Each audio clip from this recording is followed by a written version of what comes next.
Welcome back. Happy Sunday, Montreal. It is 6:50 and 22 degrees in downtown Montreal. A very messy downtown on Friday, of course, with that big water main break, putting infrastructure very much top of mind for many of us here in Montreal these days, with all of that flood damage we got from Debbie, that water main, and it turns out we are not the only ones. Last year, the residents of a small town in the Laurentians, St Philippe, were given just 2 hours to vacate more than 300 properties after a dike there almost burst. Our next guest, attorney Frédéric Bérard, is representing the town in a lawsuit against the government, alleging basically that the entire thing was mishandled. Good morning, Maître Bérard. How are you? Very good yourself. Listen, I'm good. We're all dealing with all of these Yeah. infrastructure problems, which of course brings this lawsuit really, really in the forefront. Can you remind people what exactly happened? So there was a dike there, and then Yeah, all of a sudden the mayor of the town gets a message that says, "You guys have to leave now, now." that's correct. The Quebec government experts in that sort of crisis went to St Philippe last December, and the whole city, or most of the city, was evacuated. Each and every people mostly had to leave her or his house. But the thing is that there are no places in that region in terms of motel or hotel, so they had to be in the arena for 3 weeks. Think about it, 3 3 weeks. weeks in the arena, and Yeah, just wow. So just there's no before plan. Christmas. There's no plan in place, is what you're saying for these kinds of There things. were no plan at all, and the Quebec government said to the mayor of the city, "Well, you need to evacuate within 2 hours." But the thing is that St. Philippe, as you can imagine, does not have the resources that Montreal has for obvious reasons. So there's no way you can evacuate people in only 120 minutes when you Mm. think about it. So the mayor and the general manager had to knock at each and every doors asking people to leave, including elderly people, including people with handicap and all that. So that was quite messy. Obviously, they did not have the time to do it in And they the. went door to door, you're saying. This Oh seems. yes, I can tell you that. And anyway, that was just before Christmas. That was a real mess. And as of now, we have the information that the dike is not safe, even though the government is saying the opposite. So this is why we decided to undertake this procedure.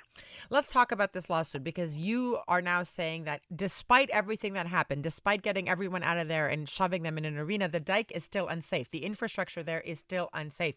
So, what happens now? You're suing so that they can fix it. You're suing because they sort of left the townspeople to themselves. What was the main issue there in terms of how it was handled? I mean, we can Yeah. understand that asking the mayor to go knock on everyone's door doesn't seem like a plan, but so what is the lawsuit alleging?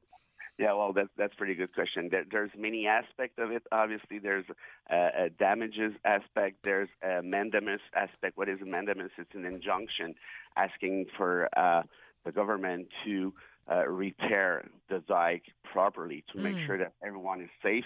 And I would say that the lawsuit is based on the right to security, which is protected both by the Canadian Charter of Rights and Quebec Charter of Rights, and also I think that we need to send a message to the government that you can't treat small municipalities like big municipalities, and you cannot throw them under the bus when it's time to act, because as you know, the dike is the property of Quebec government, Mm. right? So you cannot they just do not repair your infrastructure. You cannot take care of them properly, and then ask for small municipalities to deal with it. Remember the thing that happened in Chapet last summer when they were like, the huge forest fire, right? Mm. They did exactly the same. You have 2 hours to evacuate. But before of that,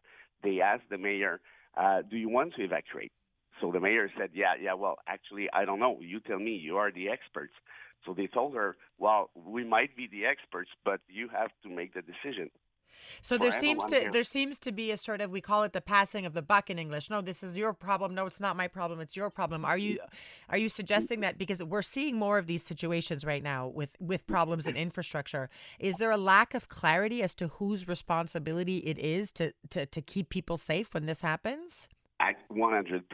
And, when you can easily imagine that small cities do not have the resources and they do not have the expertise to deal with that sort of crisis. Either is it a forest fire, either is it a dike problem or whatever. You can see the same thing even in Montreal with what happened during the last days. Why? Because Montreal has resources, that's for sure, but they don't necessarily have the expertise for that sort of crisis management. But Quebec has. But they never take the responsibility. They're just throwing cities under the bus and do whatever you like, and that's your problem, not mine. So you're saying it's a top-down problem where nobody is telling the municipalities what to do. So the next steps in this lawsuit are what? I guess the first thing, Maître Bérard, is to get that dike repaired. Yes, and the procedure is clear. We are waiting for to see what's going to be the Quebec government reaction. And otherwise, we're going to have to go in front of the court and see where it goes. Yeah, and it's a warning, I think, because I'm sure that this is not the only small town that has a dike issue or an infrastructure issue. So that's the thing. That's the modus operandi that we are challenging right now. We need to change that because forget about St Philippe if you like, but there's something like 700 dikes in Quebec right now. And we have been informed that a lot of them are not safe as we speak. Wow. Okay. Well, that just said chills up my spine there.